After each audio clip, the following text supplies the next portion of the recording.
Welcome to Conquering Dreams with the legendary motivational speaker, C.B. Baker. Ladies and gentlemen, without further ado, here's C.B. Baker.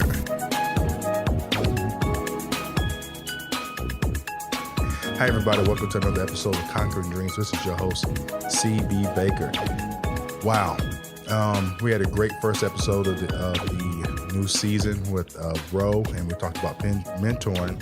Now, I've got a really good guest up here today that's going to bring us a little bit of insight on how to deal with your finances and also retirement. Her name is Tashari Berry, and she's out of Kentucky, Lexington, Kentucky. And so welcome to the show, Tashari. Thank you. I greatly appreciate it. It's an honor to be here. So now I have a little bit of history of Kentucky. I used to live in a little small town called Owensboro, Kentucky. Are you familiar with Owensboro? I'm familiar with the name, but not familiar with the location. Okay, yes, out on the western side of, well, not west to west, but it's like mid in the middle of Kentucky a little bit, just near the Tennessee border. So, Gotcha. Yeah. So, yeah, my dad moved around a lot, so we spent a little time there at a GE plant. That's where he worked at, GE plant. Oh, wow. Okay. Yeah.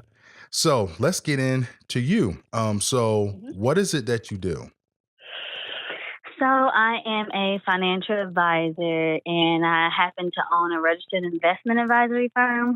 And that's all that means is that I help people get into the right mindset with their finances so that they can achieve their financial dreams. And specifically what I do is I meet with people, figure out what are their main financial goals, and I help figure out strategies and ways for us to achieve that through investing in the market. So I really like to say I have people make money while they sleep by investing in the market. In the market, I mean in stocks, bonds, mutual funds, ETFs, and other type of financial instruments.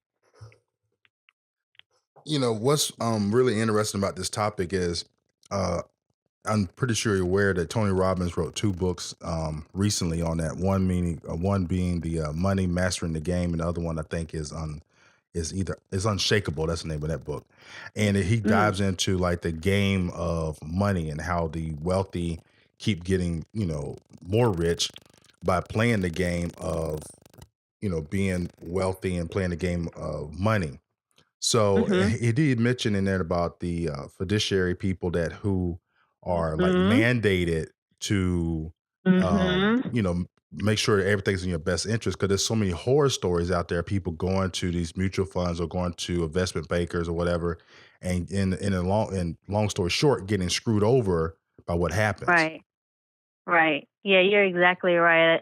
Being a registered investment advisor, it's a new term. It's a new term. It's a new title. And when I say new, it's not really new, but it's new to it's new to majority of Americans. And I've been in the industry for a little over 5 years, but I didn't find out about it until only a few years ago, So I was looking for something like it, but didn't really know it existed. So in my research, I was like, oh my gosh, this is what I've been looking for, because exactly what you're saying, the fiduciary responsibility means I'm legally obligated to only put you in investments that are in your best interest and not in the interest of myself of how I'm going to get paid from it. So my background, I don't know if we want to go ahead and go into my background, but my background, I work with one of the top financial industries in the nation, and I served as a broker-dealer. And on a broker-dealer, you have similar responsibilities, but you get paid a commission. So if I buy a stock for you, I get paid. If I sell that very same stock for you 30 days later, I still get paid. So the motivation, even though, I still have my client's best interest at heart, but even through our training, we were literally trained to call people the same people on a monthly basis to get our basic living expenses covered. Anything on top of that is just extra spending. I mean, the fact that I was trained to do that, was very unsettling for me. Right. So that is, I was like, okay, I need to get in here, gain the information, gain the knowledge, and I need to get out, Right. So, and it doesn't mean that, when I say that, doesn't mean that broker dealers, they're bad. It doesn't mean that. It just means that the way that the industry is set up is that it's easy to let the focus not be on the client, but on yourself. But it doesn't mean that all broker dealers are bad people and they don't put you in the, I want to have that disclaimer because I still put my clients in things that were good, but because of the pay structure, Right. you're motivated to get those commission charges. Those commission fees to be able to sustain the business and sustain your own life, you know? So it's one of those things where the incentive is there to help you perform better, but it has an adverse effect on the actual service. It could potentially have an adverse effect, but yeah. So that's how I got started. I loved it. Being an African American, that was my first time learning about money. Right. Was when I became an adult, and people are still shocked to this day that I didn't really learn truly how to even manage money until I became a financial advisor, although this has been a passion of mine since I was in elementary school. Wow. Basically because I know the type of podcast we're doing. I'll even take it back further. When I was in 5th grade, I played the stock market at a private school, and I was like, this is the best thing ever. Like, looking at the newspaper, looking at companies and the tick mark go up and down, a +1, -1. And I was like, oh my gosh, I want to do this. And I was searching around my community like, hey guys, I had the money. Like my mom called me a rich child because I was a saver. I saved, probably by the time I was 10, I had about at least $800 saved up. Wow. And that's because like when I get birthday money, I wouldn't spend it. Right. I would go around the house, and if I saw pennies, I'll pick up so many pennies and I would collect them until they turned into dollars and tens of dollars. And I always had so much money, I would have to iron my money so that it would fit in my money holder, So, I was searching, and I was like, okay, where can I take this money and really invest it? But my story is I didn't have anyone.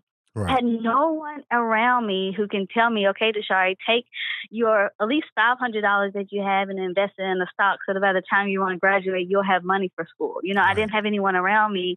So that's where my passion comes from. That's why I'm like, I want to make sure that there's no one else out there like me who wants to learn, but they don't have the means or the resources to do so. Yeah. I went to Howard, majored in finance, still didn't really learn how to invest. Right. And so I actually went abroad, taught English, and then came back and worked for the investment firm I mentioned earlier. Yeah. Now, one thing I will say that I think I have noticed is that with the African American community, I know for a fact, like when I was trying to find people to help me with like my retirement and stuff, it's almost like it's non-existent. Like in our community, it's hard to find people. So why do you think it's like that? I think it's generational. I think it's because like our great grandparents, all they knew were to save their, the change that they had. They maybe some of them bought property, maybe some of them didn't, and even if they did, it may have gotten taken from them. So I think it's just historically it was hard for us to accumulate any type of wealth, and even if we did, it was stolen from us, So if you don't have anything to really pass on to anyone, then you also don't have the knowledge and the advice to pass on with it. So Right. okay, you have money to actually put back. Now you should be able to invest in the market. And then for the longest, we didn't have access. We didn't have access to be able to invest in stocks, bonds, and the things we now have access to. So I think it just goes back to the history of America, and I just thank God that things have changed, so we no longer have those excuses, but it's now just we have to learn for ourselves because we didn't have our great-grandparents or even our parents to educate us on those things.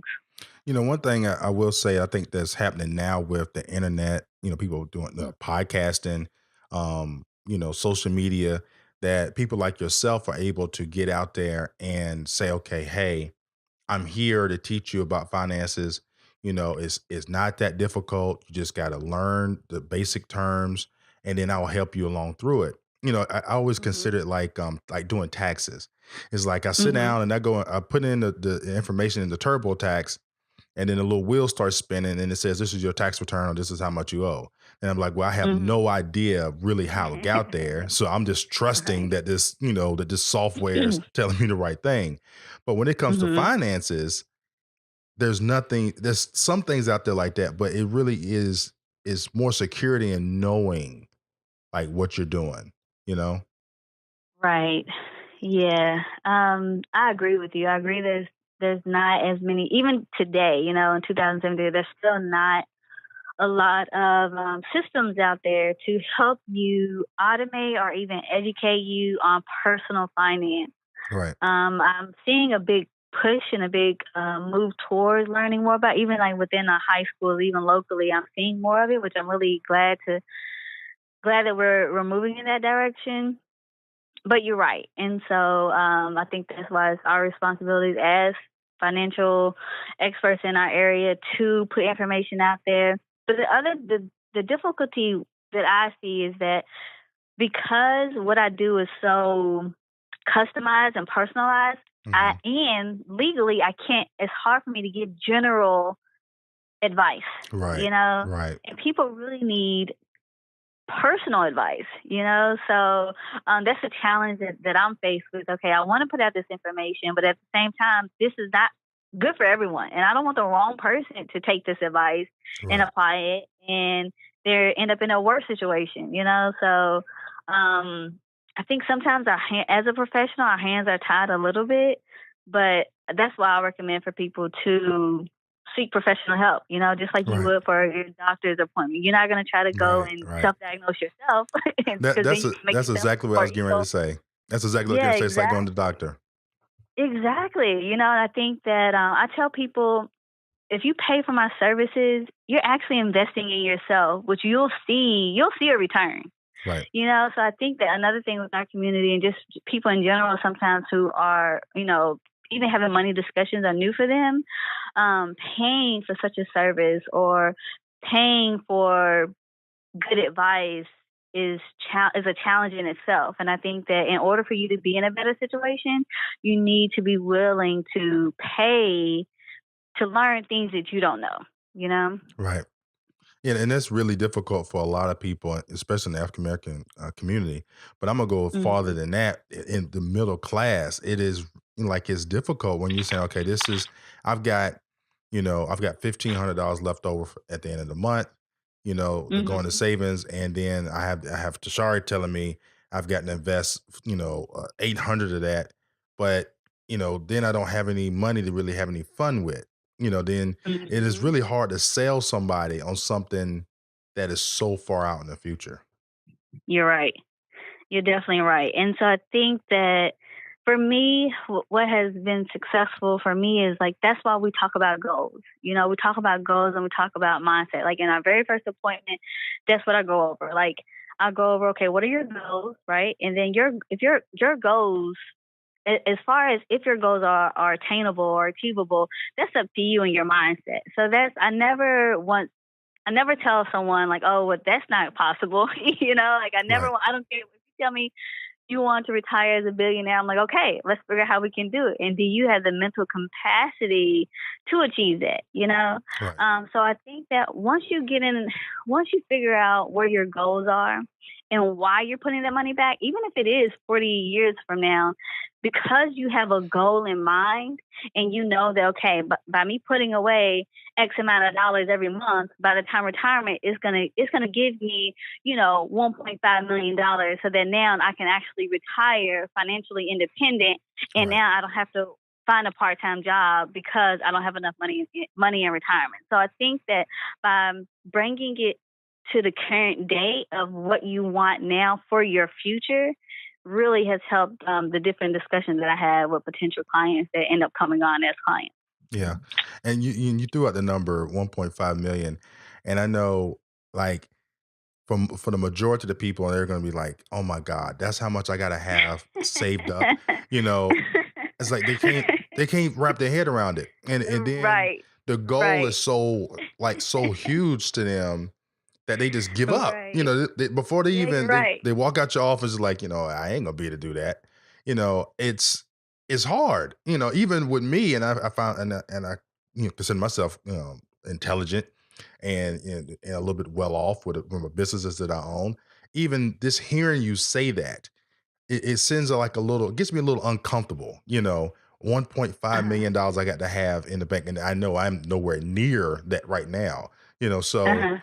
so what is some of the things that you try to do with your clients that get them to see that possibility, that it's not really a possibility, that it can really happen, them getting that Hmm. 1.5? Yeah, honestly, what we do is we sit down and after we go over the goal setting, we look at their current situation. Okay, like how much money are you currently making? How much money can you actually put back and that money you can put back just for the next 6 months to 12 months. I mean, put back for the next 40 years, like to help build up towards your portfolio for the next 40 years. And then I take that number and then I say, okay, well, we need to get about, 10% interest. Let's do an average of 8. Let's say 8 average. I like to be a little more conservative. So I'll say maybe like 6 to 8% or something like that. And then I'll show them. I'll say, okay, well, if you do this with an initial investment of X amount of dollars, I can get you 1 point something million dollars, Right. And so it's because it is very attainable. Like people don't, I know it's like 1.5. It's like, I'm nowhere near that. But what people don't take into consideration is compound interest. There we go. So compound interest is how I help you make money while you sleep. It's not just your money you're putting away. It's about the money you earn on top of your money. And not the money you're earning because of the hours you're working, but money that just because you are investing in companies, and when you invest in these companies, you become ownership of these companies, and if they do well, your money's going to do well as well. And so I think that is the concept that I always want to preach. That's the thing what I always try to educate people on, because it's not like your dollars you put away every month has to equal 1.5. It's the money you put away on top of compound interest, and compound interest is money just doubling and it keeps doubling every year. And then by the time 40 years from now, it's not that difficult for Right. you to have a 1.5. Now, the difficulty is if you wait until you're 55. Right. If you wait till you're 55 and then you try to get that 1.5, well, then yes, you are going to have more of what you put back is going to have to equal that 1.5. But that's why I really like to work with the younger population, because if you start at the age of 18, you put away $62 a month, Right. you can have $1 million in retirement easy just by Right. putting away $62 a month with getting about 10% compound interest. So it's more than attainable. We just have to get started. Honestly, the truth of the matter is you have to get started. And then a lot of times maybe we start on a smaller scale. Maybe only start putting back $100, Right. but then every year we increase that. Maybe we go a little bit more aggressive in the beginning years where we can get you maybe a higher interest, and then in the latter years we put back a little bit more, but you may not be as aggressive in your investing, so that compounded that interest amount may be a little lower.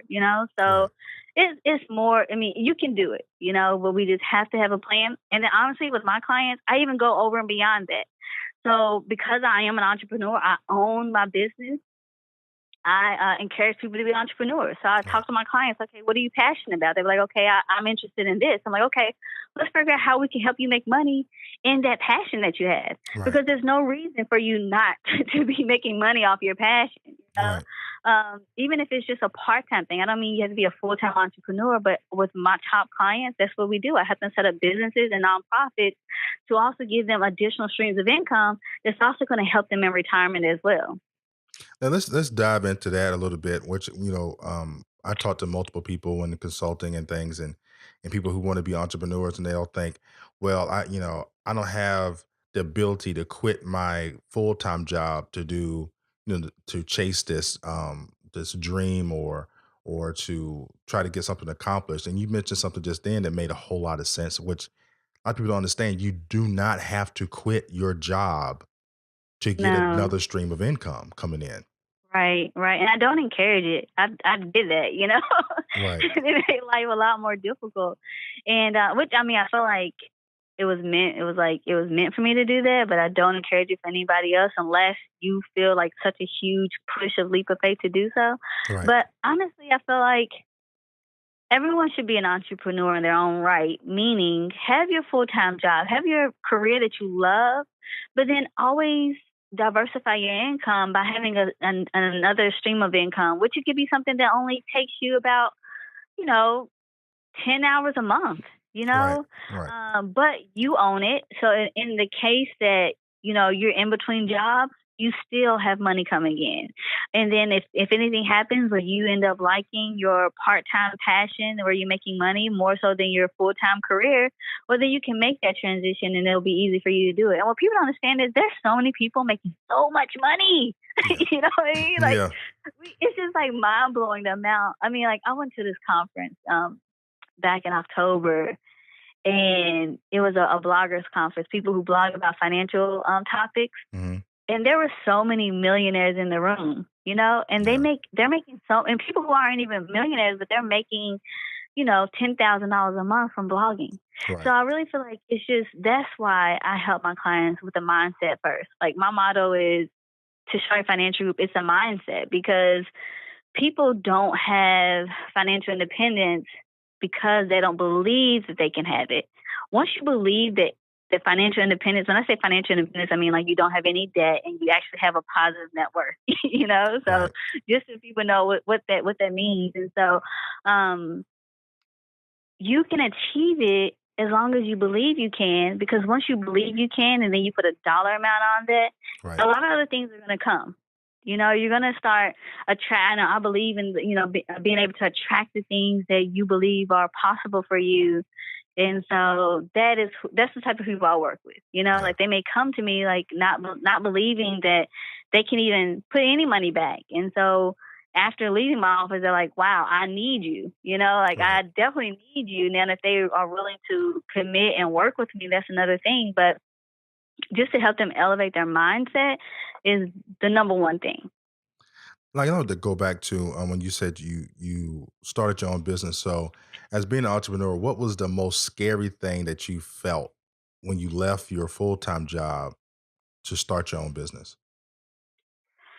The number one fear, trying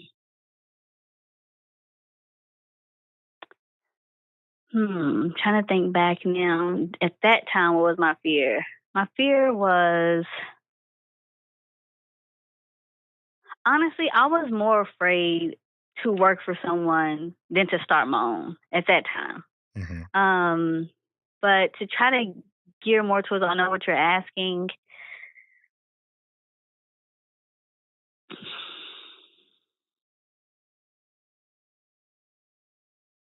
Honestly, I have to be very honest. Like my number one fear was for it to not work, and then for me then to have to go back and work for someone. Honestly, that was my number one fear. So that's why even it took me like 2 years from the time I quit my corporate job to actually having. It took me 2 years, and I worked a lot of odd end jobs Right. until I was able to do it. But I kept doing it, even though it took me 2 years, because I just knew I wanted to have my own business. And Right. so working for someone else was ultimately my fear, honestly. Yeah. And for like a lot of true entrepreneurs, they just cannot, just like, look, I got to be able to die on my own sword, so to speak. If a mistake Right. happens, it's on me. And Right. And if I don't, if my check is short this month, it's because something I did wrong, but I also Right. learned from it, not what somebody else did wrong. And then you're trying to get them to figure out what, the lesson, and they just won't learn it. Then it keeps happening over and over again. So I Right. definitely understand your mindset on that. So my next question for Mhm. you is, what is the biggest myth or thing that you just hate dealing with when you're dealing with people in the financial arena? You mean people who are like myself, or people who Just are? in general, like, what's one of the biggest myths that you hear about that's dealing with finances that's just completely not true? I think one thing, as far as like when people watch TV and they'll watch these TV personalities who are supposed to be like financial experts. Hmm. I think that a lot of times they take their advice, but my issue with that is that they're giving mass advice. Like this is advice they're giving to the mass population. Right. And so a lot of times, if they're telling you about an investment, at that very moment of time, I would never invest in that company that they're telling you to invest in while they're live on TV, because you have probably millions of people watching the same thing, Right. and they're gonna invest. So this is gonna cause the price to go up, and you're not gonna be really getting it at a good time, you know? Right. So I think that's like the number one thing. I'll hear people say, "Oh, well, this major TV personality said I should do this." Something like, "Oh man, I wish they, like I wish people knew, like, these are people who are hired.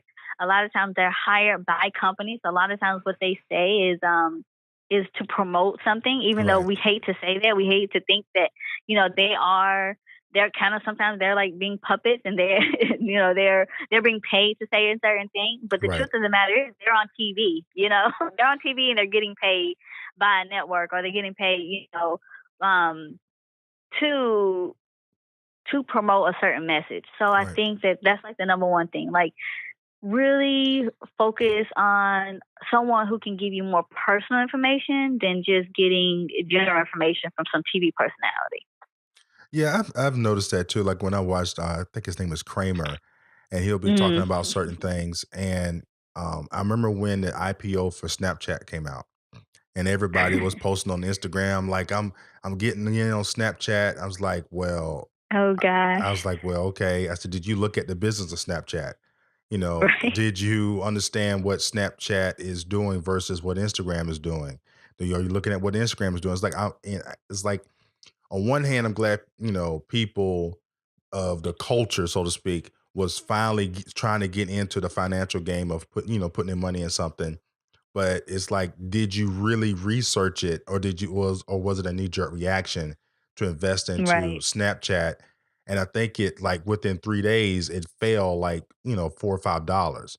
So there was some people out Right. there that lost a lot of money, and there's also some people that made a lot of money on the front side of it, of course. So Exactly. Exactly. Yeah. Yeah. You're exactly right. And I saw the same thing with, Facebook, like that's right, when I was working in corporate America, and I had those clients that insisted on buying Facebook when it first went public. And even though, you advise one thing, sometimes people want to do another thing. So yeah, you're exactly right. That's right, a very prime example of what I'm talking about. yeah. And like, I tend to look at things like say with Snapchat or Facebook, is after the IPO and the dust settles and it finally settles at a baseline. That's most likely the best time to come in there, because it's not going to dip too far, after that. And then it's, if you recognize the business and the business model, it could just go up from there, but not like a drastic $4 or $5, so to speak. So Right.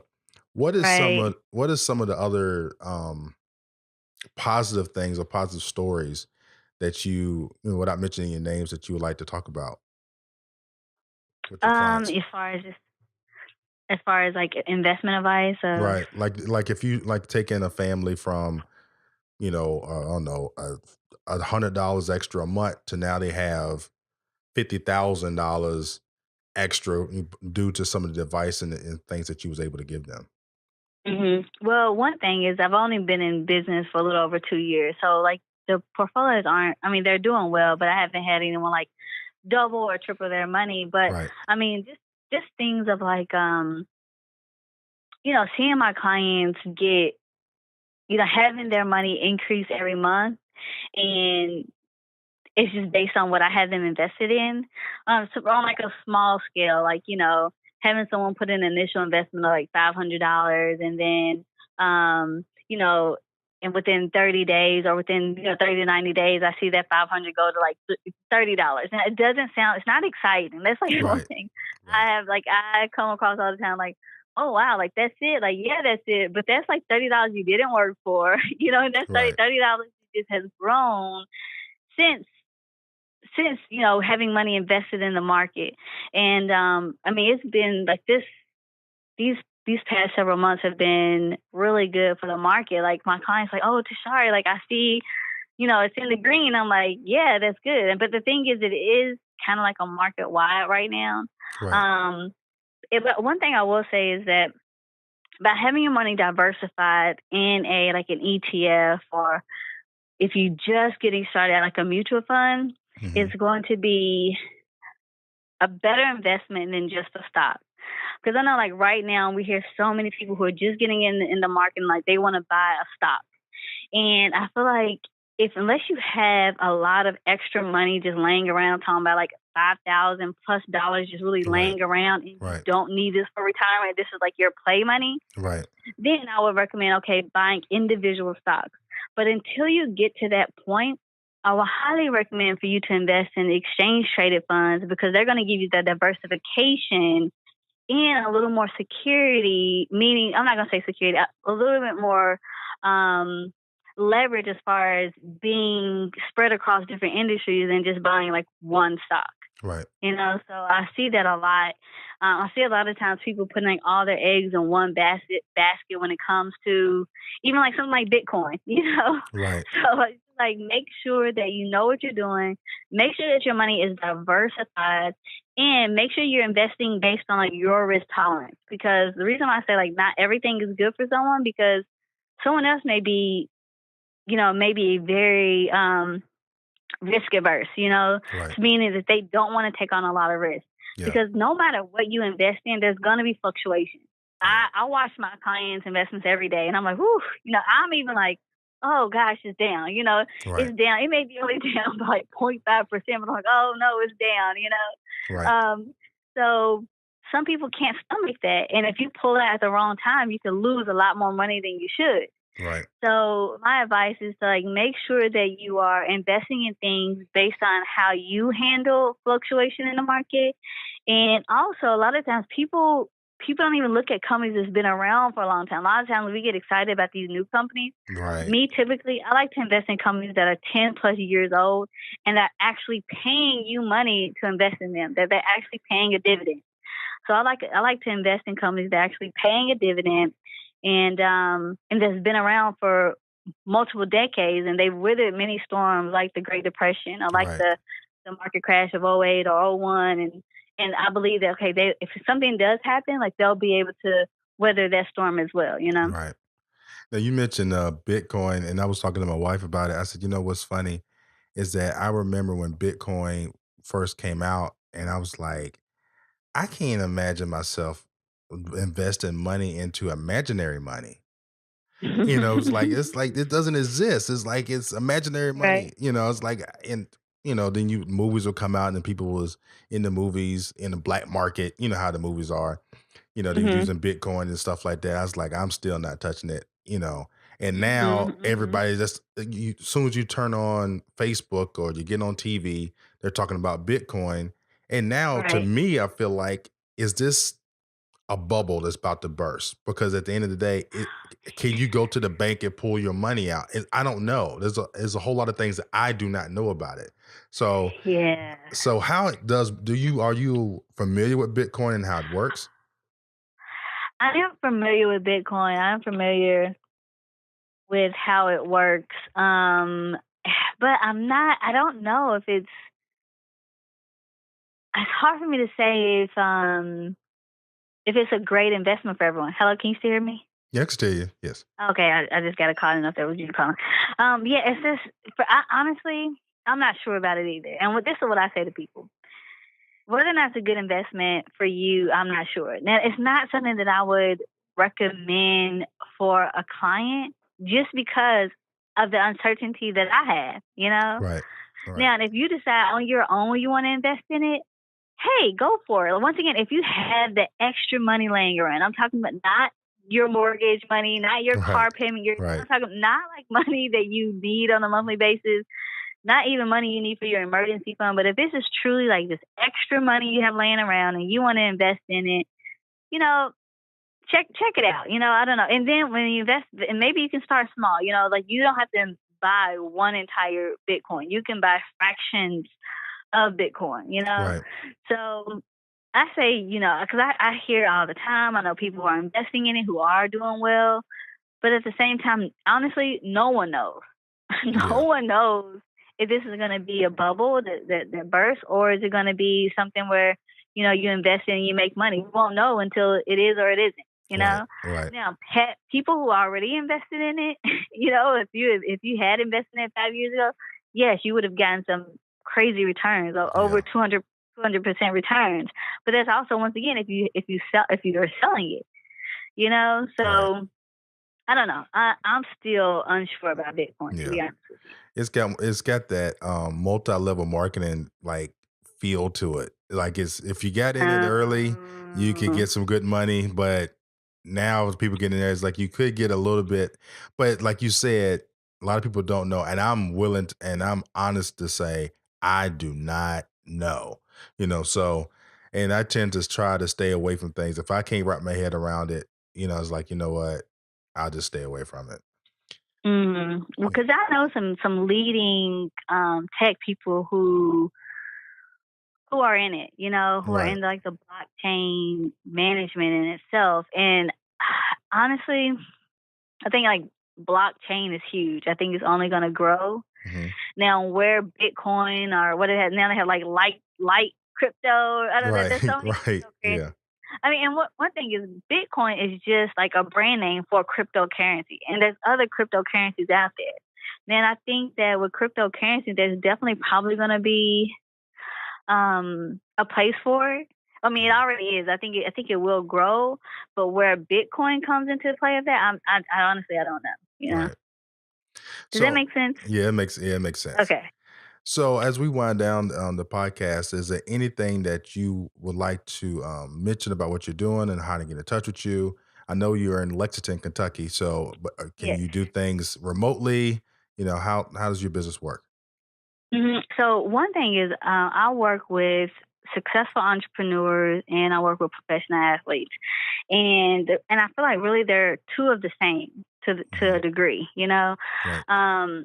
And for me, I like to work with people who either have the money or have the mindset to be able to achieve some type of financial. I'll just even start with financial independence. Right.